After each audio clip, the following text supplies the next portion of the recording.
Olá, pessoal. Vamos continuar a leitura do livro O que Toda Família Precisa, do Dr. Paul e do Dr. Cal, publicada e traduzida pela editora Vida Cristã. Estamos no capítulo 4, cujo o tema é autoestima, eu sou alguém.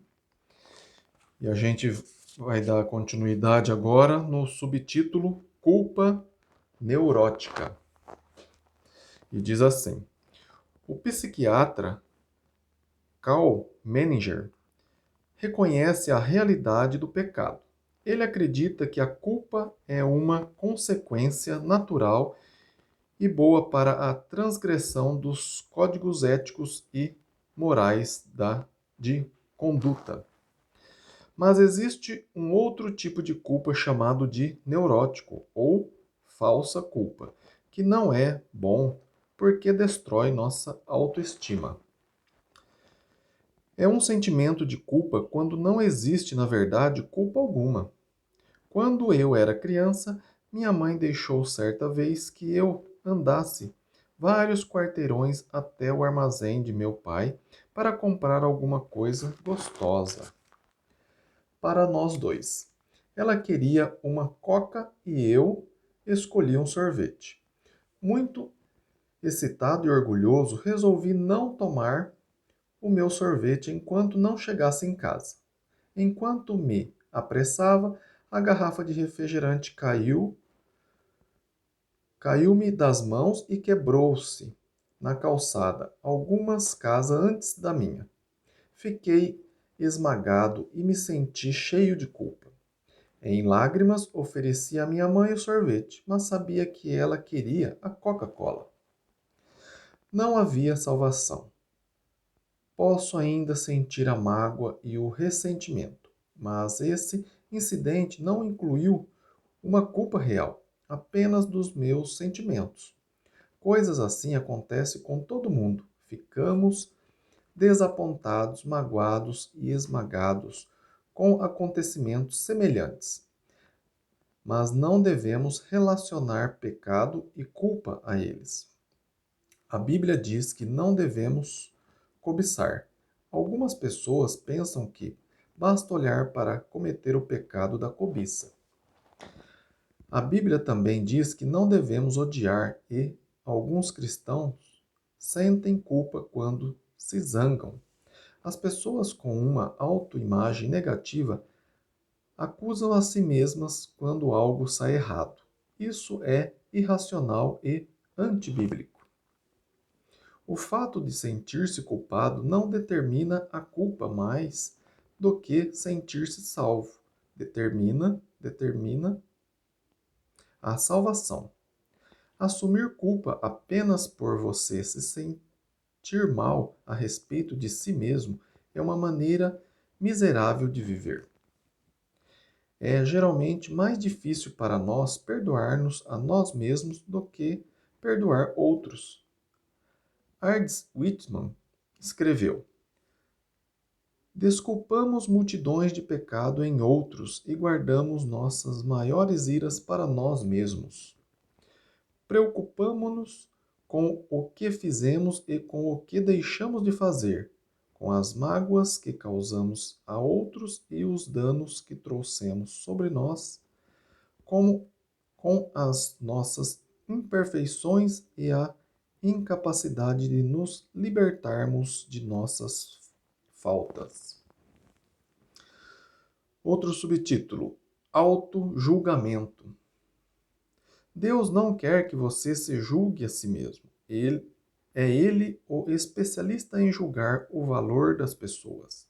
A maioria das pessoas faz um juízo muito severo a respeito de si mesmos, como o homem na parábola das minas.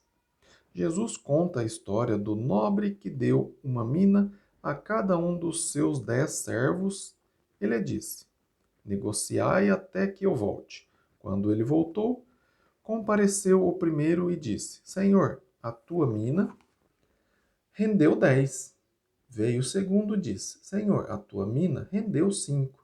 Veio então outro dizendo: Eis aqui, Senhor, a tua mina, que eu guardei embrulhada num lenço, pois tive medo de ti, que é que és homem rigoroso, tiras o que não puseste e ceifa o que não semeaste.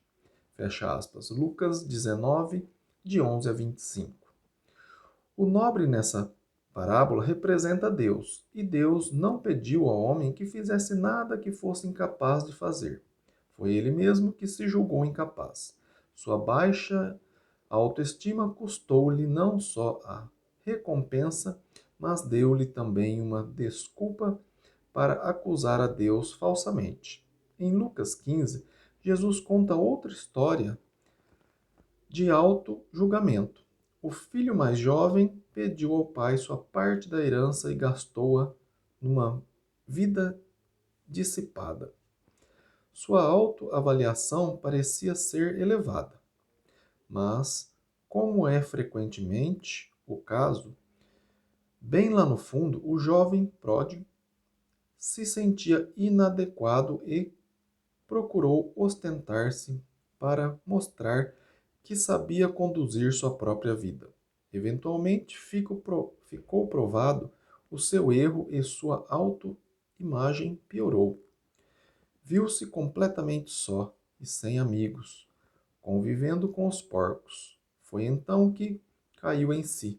Compreendeu que quem era? O filho de um nobre. Pela primeira vez em sua vida sentiu-se humilhado. Abre aspas. Pequei, já não sou digno de ser chamado teu filho. Fecha aspas. E aceitou a avaliação do pai. No versículo 22 a 24. A avaliação de Deus é não e não a nossa é a chave. Deus nos julgou digno de levar o evangelho ao mundo, apesar de não sermos perfeitos.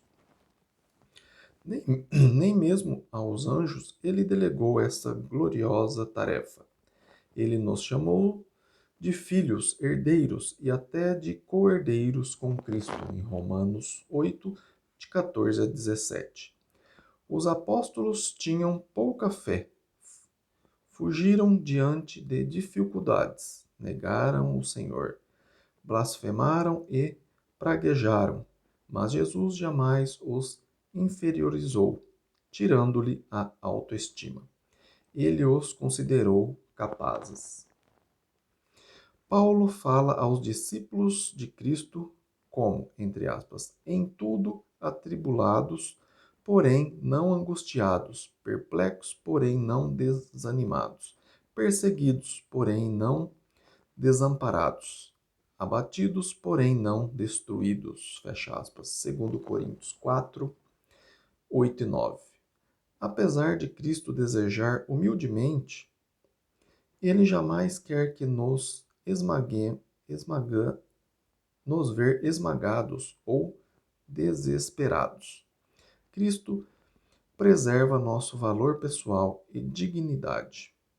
Em grande parte, o que pensamos a respeito de nós mesmos determina nossa capacidade de cumprir a tarefa que Cristo quer que completemos. Deus, como Pai, na parábola do filho pródigo, vê em nós algo que não podemos ver, e o seu amor vai além, e o seu amor vai fazer com que isso venha à tona. Jamais seremos dignos de seu amor, e o amor de Deus pelos indignos é o motivo principal do cristianismo. Se tivermos de ser dignos do amor de Deus, não poderá haver nem autoestima, nem esperança.